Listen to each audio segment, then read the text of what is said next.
অনেক সমাগম বেশি। কথা বলেন ঠিক না বেঠিক?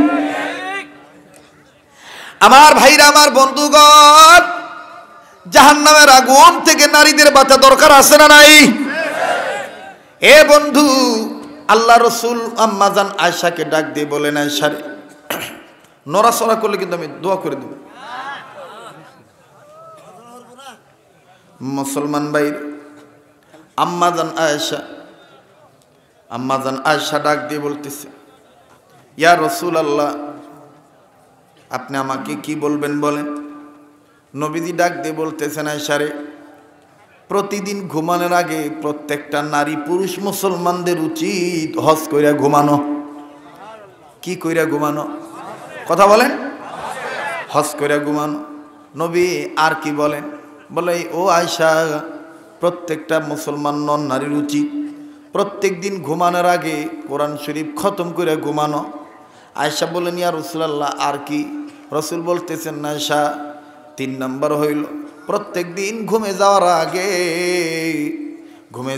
আগে তাম পৃথিবীর মুসলমানদেরকে খুশি করে ঘুমানো দরকার।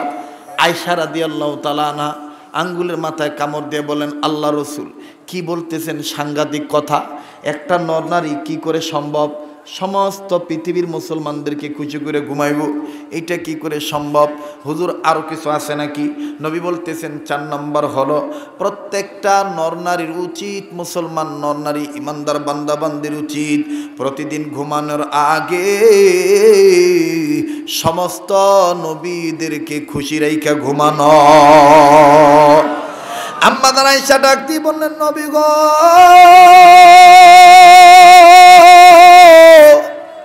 হজ করা কি করে সম্ভব?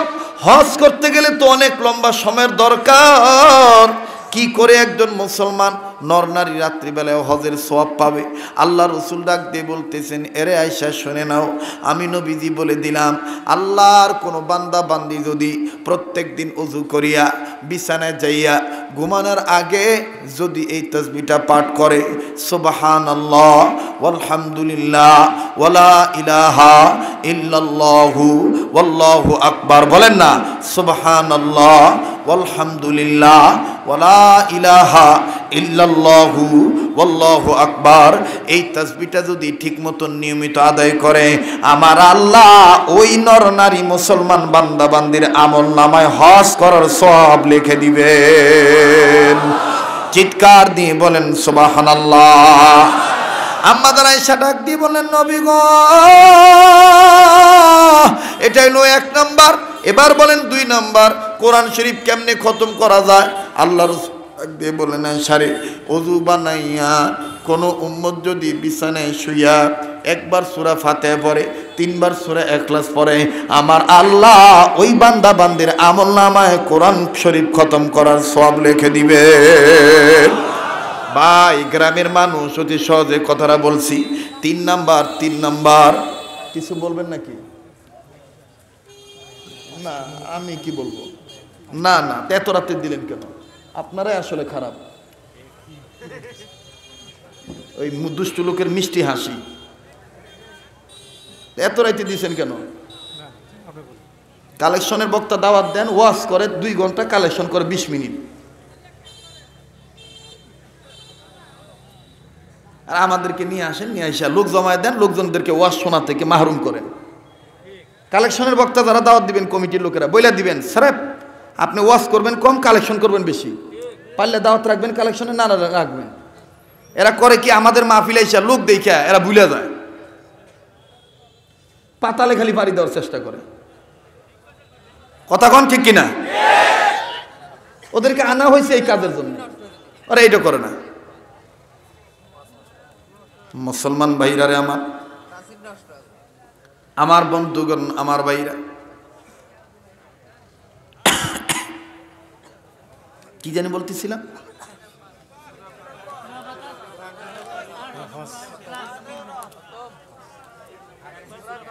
আচ্ছা, মনে পড়ছে। হ্যাঁ, কোরআন শরীফ খতমের সওয়াব, 1 বার সূরা ফাতিহা, 3 বার সূরা ইখলাস, সহজ আমলের ওয়াজ। কথা কন না কেন? এই আমলের ওয়াজ করার কারণে এখন এক শ্রেণীর বক্তা আমাদেরকে বলে আমাদের মার্কেট কমে গেছে। আরে বেটা আমাদের কাছে থাইকে দেখিস, মার্কেট কমছে না বাড়ছে দেখিস। কোন বক্তা যদি এই নিয়তে ওয়াজ করে যে শ্রোতাদেরকে খুশি করা দরকার, এই বক্তা জাহান্নামী। জনগণকে খুশি করে ওয়াজ করা গুনাহ, আর আল্লাহর ভয় আল্লাহকে খুশি করে ওয়াজ করা হইল নেক। এটা আমাদের অনেক বক্তাদের মনে থাকে না। এই জন্য উইঠাই দেখবেন এক একজন এক এক স্টাইলে নানান কথা নানা বার্তা ভাবে বলে। আমি এখানে কথা বলতেছি, মঞ্চে ওঠার আগে ওযু করছি, আল্লাহর কুদরতি কদমে সেজদা দিছি, এরপরে উঠছি, উঠে এই নিয়ত করে উঠছি স্টেজে আমি মারা যাইতে পারি। কথা কন না কেন? এটা আমার হায়াতের শেষ বয়ান হইতে পারে। আজকে আমাদের মরণের চিন্তা নাই। করোনা কেন আসলো মুসলিম সমাজে? করোনা কেন আসলো? এটা আমাদের হাতের কামায়। আমরা পাপ করতে করতে করতে করতে করতে করতে আল্লাহরে নারাজ করে ফেলাইছি। এখন আল্লাহ ছাড়া এমন কোন ডাক্তার নাই যে পৃথিবীবাসীকে এই ভাইরাস থেকে মুক্ত রাখে। কথা বলেন ঠিক কিনা?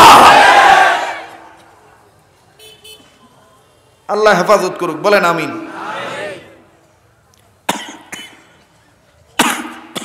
আইসা শুনতে পারলাম আগামী 10 তারিখ ডিসেম্বরের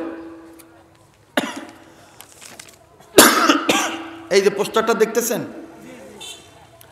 সর বানুডাঙ্গা পশ্চিমপাড়া শাহিদামি মসজিদের উদ্যোগে মাহফিল। বিশ্বাস করবেন কিনা, এই দাওয়াত সম্পর্কে আমি কিচ্ছু জানি না, আমার সাথে কোনো কথাই হয়নি, জীবনে দেখাও হয়নি, অথচ আমার নামে পোস্টার করছে, আবার নাকি টেহাও পাঠাইছে। বদনামটা কার হবে কন? আমার না? সর বানুডাঙ্গা। তো আপনাদেরকে আমি বলবো, আপনারা যারা এখানে বিভিন্ন মাহফিল কমিটির লোক আসছেন, গ্রামগঞ্জের লোক আসছেন, আমাকে দাওয়াত দেওয়ার জন্য মোবাইলে চেষ্টা করবেন না, সরাসরিতে আমাকে দাওয়াত দিবেন। মোবাইলে কোনো অগ্রিম টাকা তো দূরের কথা, এখন বাস্তবে তো কোনো অগ্রিম টাকা আমি রাখি না। কথা বুঝতে পারছি? মোবাইলে যোগাযোগ করবেন, ঠিকানাটা জেনে নেবেন, কিন্তু এই মোবাইলে দাওয়াত দেওয়ার চেষ্টা করবেন না। আমাদের মসজিদ আছে, মাদ্রাসা আছে, ওখানে যাবেন, সরাসরি বসে দেখা করে দাওয়াত দিবেন। একটা নাম্বারে ইদানিং সারা বাংলাদেশে প্রতারণা করে আমার নাম ব্যবহার করে টাকা পয়সা নিতেছে। সাবধান থাকবেন, সাবধান থাকবেন। আল্লাহ আমাদেরকে সতর্কতার সাথে নেক নিয়তে, সহি নিয়তে দ্বীনের কাজ করার তৌফিক দান করেন। আবার বলেন আমিন। তো এই 10 তারিখে যদি ওনারা পোস্টার কইরাও থাকে বা লাগায় মনে হয়, যদি প্রচার করে থাকে, আপনারা কিন্তু এটা সতর্ক থাকবেন। আমি যাব না, আমার এখানে কোনো দাওয়াতই নেই, আমি জানি না এটা। এমনিভাবে সারা বাংলাদেশ, তবে ওনাদের আমি দোষ বলতেছি না, ওনাদের মধ্যে যে যোগাযোগ করছে সে একটু ত্রুটি করছে আর কি। কার সাথে জানি যোগাযোগ করছে, কি হয়েছে না হয়েছে আল্লাহ ভালো জানে। তবে আমি আপনাদেরকে বলবো যে আপনারা মোবাইলে দাওয়াত দেওয়ার চেষ্টা করবেন না। মাহফিল শেষে আমাদের লোকজন আছে, সফর সঙ্গী আছে, তাদের কাছ থেকে আমাদের অ্যাড্রেস নিয়ে যাবেন, সরাসরি যোগাযোগ করে দাওয়াত দিবেন ইনশাআল্লাহ। আমার ভাইরা, আমার বন্ধুগণ, 1 নম্বর হলো সুবহানাল্লাহ, আলহামদুলিল্লাহ, ওয়ালা ইলাহা ইল্লাল্লাহু আল্লাহু আকবার। এই 4টা তাসবিহ নিয়মিত ঠিক মতন আদায় করলে, কোনো কোনো কিতাবের মধ্যে আছে যদি কেউ 10 বার পড়ে আল্লাহ তাকে হজ করার সওয়াব লিখে দিবেন। 2 নম্বর হলো কোরআন শরীফ খতম করার সওয়াব। কোরআন শরীফ কিসের সওয়াব? খতম করার সওয়াব। 1 বার সূরা ফাতিহা, 3 বার সূরা ইখলাস। 1 বার সূরা ফাতিহা, 3 বার সূরা ইখলাস। আল্লাহ কোরআন শরীফ খতম করার সওয়াব আমলনামায় লিখে দিবেন। 4 নাম্বার, 4টা কাজ করে প্রত্যেক নর নারীর ঘুমানো উচিত। 4 নাম্বার, 5টা। 4 নাম্বার হইল 3 নাম্বার হইল দুনিয়ার সমস্ত মুসলমানদেরকে খুশি করে ঘুমানো। এটা কঠিন ব্যাপার না সহজ ব্যাপার? কিন্তু হাদিস শুনলে আপনার কাছে সহজ হয়ে যাবে। অজু করিয়া ঘুমানোর সময় শুইয়া বলেন আর দুইয়া বলেন, বৈশা বলেন আর দাঁড়ায় দোয়া করেন। একটা কথা মনে রাখবেন, নামাজের কেবলা একটা, দোয়ার কেবলা চতুর্দিকে। নামাজের কেবলা কয়টা? নামাজ পড়তে হয় কোন দিকে ফিরে, আর দোয়া করা যায় চতুর্দিকে ফিরে। কথা ঠিক আছে? কাজেই কেউ যদি বলে কবরস্থানে যাইয়া উত্তর দক্ষিণে দোয়া করা যায় নাই, মানবেন না। ঠিক আছে? ওর বাপের কবর সামনে নিয়ে ও দোয়া করতেছে, তোমার বাপের কি? তুমি এনে ফতোয়া দেওয়ার কে? এগুলো হলো অল্প বিদ্যা, ভয়ঙ্কর। খালি কলস বাজে বেশি, শুইনা নেন, মুখস্থ করে নেন, তাইলে সহজ হবে আমল করতে। নামাজের কেবলা একটা, আর দোয়ার কেবলা ফাইনামা তুয়াল্লু ফাসাম্মা ওয়াজহুল্লাহ। নামাজের কেবলা কয়টা? পশ্চিম দিকে না ফিরা নামাজ না পড়লে, অন্য দিকে ফিরে নামাজ পড়লে নামাজ হবো? আবাই নামাজ হবো না। কাজেই নামাজের কেবলা একটা, আর দোয়ার কেবলা চতুর্দিকে। মন থাকবে তো? এজন্য আপনি শুয়েও দোয়া করতে পারেন, বসেও দোয়া করতে পারেন, দাঁড়ায়ও বসে দোয়া করতে পারেন। আপনি শুয়ে শুয়ে আল্লাহর কাছে মোনাজাত না ধরেন, আপনি মুখে মুখে বলতে পারেন, আল্লাহ তাম পৃথিবীর সমস্ত মুসলমান ইমানদার যারা বেঁচে আছে তাদের হায়াত বাড়ায় দাও, এরা রোগী থাকলে রোগ মুক্ত জীবন দান করে দাও, আর যারা মুসলমান মারা গেছে তাদের কবরকে তুমি জান্নাত বানায় দাও। বাস এই দোয়ার মধ্যে আপনার দাদা দাদির কোথাও এসে যাবে। কথা কোন ঠিক কিনা? 4 নাম্বার, রসুল বলছেন যে সমস্ত নবী রসুলকে খুশি করে ঘুমানো দরকার। আয়েশা বলতেছেন, ইয়া রাসূলুল্লাহ, আমি ছোট্ট বয়সে আপনার খাদেমা হইছি, আমি শুধু আপনারে পাইছি, আমি মুসারেও পাই নাই, ঈসারেও পাই নাই, আমি ইউনুসেরও পাই নাই, ইয়াহিয়ারও পাই নাই, জাকারিয়াও পাই নাই, তা আমি কি করে সবাইরে খুশি করে ঘুমাবো? আল্লাহ রসুল বলতেছেন, আয়েশা, কোন উম্মত যদি ঘুমানো যাওয়ার আগে 10 বার দুরুদে ইব্রাহিম পড়ে, 10 বার আমার প্রতি দুরুদ শরীফ পড়ে, যেহেতু আমি ইমামুল মুরসালিন, ইমামুল আম্বিয়া, আমার প্রতি দুরুদ পড়ার কারণে সমস্ত নবী রাসূল পয়গম্বরগণ ওই বান্দার প্রতি, উম্মতের প্রতি খুশি হয়ে যাবে। ভাল লাগলো না কথাটা? ভাল লাগলো না? এইবার আসেন, মোনাজাতের আগে একটা ছোট্ট আমল শিখিয়ে দিই। আমাদের কয় হাত? কথা কন, কয় হাত? 2 হাত।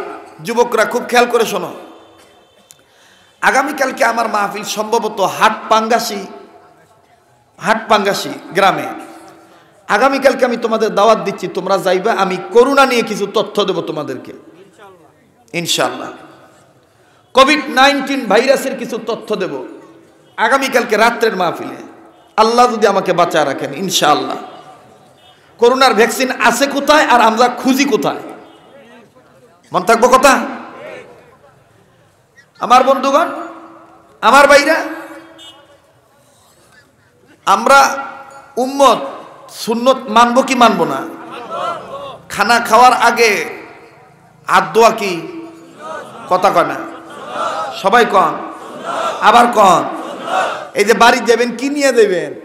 এই আমলগুলো নিয়ে দেবেন, যে না শরীয়তপুরি হুজুরের কাছ থেকে আমরা কিছু বিষয় শিখতে পারছি। কথা কন ঠিক কিনা? খানা খাওয়ার আগে এবং পরে 2 হাত ধোয়া সুন্নত, কবজি পর্যন্ত।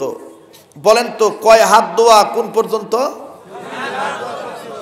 কি সুন্নত? কি সুন্নত? সুন্নতের পক্ষে থাকলে 4টা লাভ। কয়টা লাভ? 1 নাম্বার, আল্লাহ পাক রিজিকের অভাব দূর করে দিব। 2 নাম্বার, আল্লাহ পাক সকল সৃষ্টিজীবের অন্তরে সুন্নতলার ব্যাপারে ভালোবাসা সঞ্চার করে দিব। 3 নাম্বার, কাফের বেঈমান মুনাফিক সুন্নতলারে জমের মতন ভয় পাইব। 4 নাম্বার, মজার খবর, খুশির খবর, গুড নিউজ, মরণকালে সুন্নতের পক্ষে থাকার কারণে জিন্দেগিতে মরণকালে আল্লাহ তাআলা কালমা নসিব করে দিব। তা আর কি চাই? আর কিছু দরকার আছে? পেটেরটাও যদি হয়, পিঠেরটাও যদি পাই, আর কিছু লাগে? কবরের আযাব থেকে মাপ পাইবেন যদি ঈমান নসিব হয়ে যায় মরণকালে। কতক্ষণ ঠিক কিনা? তো সুন্নতের পক্ষে থাকলে কয়টা লাভ? 4টা। কোন সুন্নতের কথা বলছি? খাওয়ার আগে এবং পরে। কয় হাত ধোয়া সুন্নত? কয় হাত? 2 হাত ধোয়া সুন্নত। এই ছোট্ট একটা আমল যদি কোনো ধনী গরিব করে, আল্লাহ রসুল বলেন আমার যেই উম্মতে ছোট্ট একটা সুন্নতের উপর আমল করবে, অনেক ফায়দা। এর মধ্যে দুনিয়াতে লাভ হইল, আল্লাহ তাকে কোনোদিন ঋণই রাখবো না, আল্লাহ তারে ঋণ মুক্ত করে দিব। কিস্তিতে টেহা তোলেন না, দেখেন অভাব দূর করার আমল দেখেন, আল্লাহ পাক ঋণ মুক্ত করে দিব। সুবহানাল্লাহ বলেন।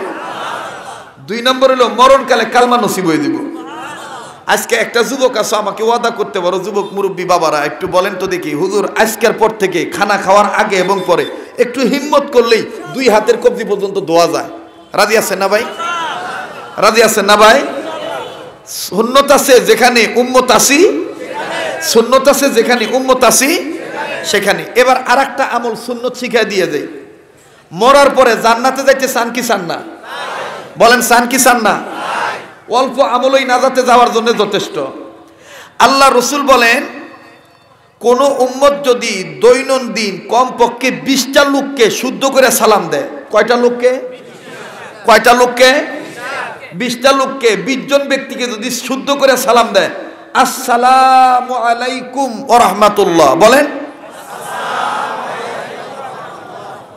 এইরকম না সালাম আলাইকুম না, আসসালামু আলাইকুম, এইভাবে যদি শুদ্ধ করে কেউ সালাম দেয়, আর সালামের জবাব হইলো ওয়া আলাইকুমুস সালাম, বলেন বলেন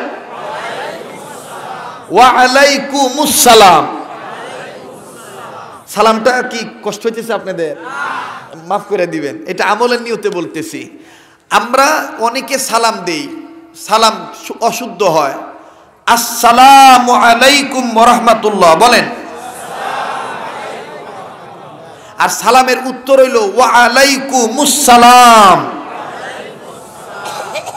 এ বন্ধু, দৈনন্দিন যদি কোন লোক 20 জনকে সই করে সালাম দেয়, আল্লাহ রসুল বলেন, আর আমার ওই উম্মত যদি ওই দিন মারা যায়, আল্লাহ তাকে বিনা হিসাবে জান্নাত দান করে দিবে। বলেন সুবহানাল্লাহ। তাহলে আমি 20 জনকে প্রতিদিন সালাম দেওয়ার জন্য তৈরি আছি শুদ্ধ করে। আপনাদের মধ্যে কারা কারা তৈরি আছেন? আল্লাহ কবুল করে।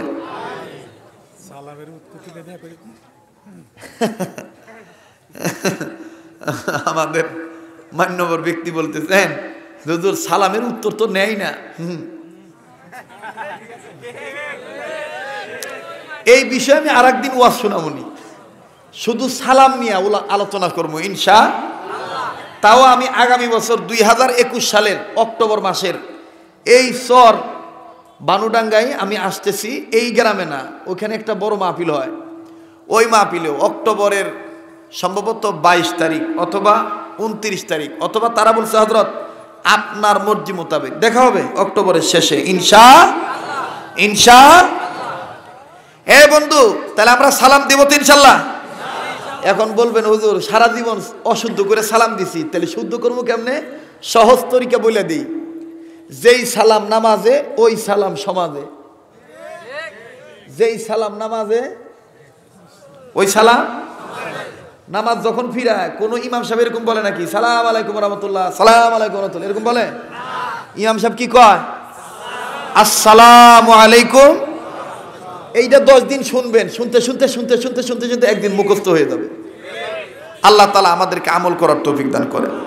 আমার কোনো আচরণে কষ্ট পেয়ে থাকলে মাফ করে দিবেন, বেঁচে থাকলে আবার দেখা হবে ইনশাআল্লাহ।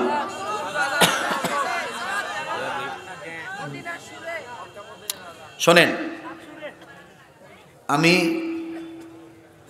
অনেকে আপনাদের এলাকার একটা নিয়ম হইল, কালেকশন করে অনেক বক্তা ভরপুর লোক নিয়ে মোনাজাত করতে চায় না। লোকজন চলে যায়, বক্তা ফাঁকা ময়দান নিয়ে মোনাজাত করে বিদায় হয়। এটা মাহফিলের আদব না। শেষ ভালো তার, সব ভালো তার, ঠিক কিনা বলেন? তো আমি আপনাদের সবাইকে নিয়ে দোয়া করব। তবে আজান আপনারা শুনবেন, আজান শুনে মসজিদে যাইবেন, এটা আপনারা ওয়াদা করছেন। তো মক্কায় রেডিওতে যখন আজান দেওয়া হয়, মক্কায় না রেডিওতে যখন আজান দেওয়া হয়, তখন দেখবেন মায়াবী আওয়াজে চমৎকার কণ্ঠে বলে, আল্লাহু আকবার, আল্লাহু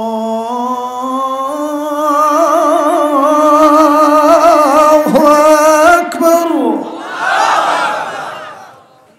ঘুমে ধরছে? তা আবার জোরে কোন আল্লাহু আকবার। আল্লাহু আকবার, আল্লাহু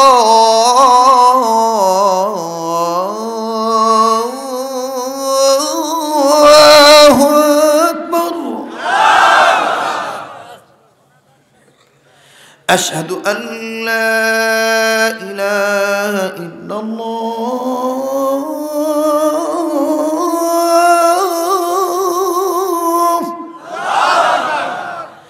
আশহাদু আল্লা ইলাহা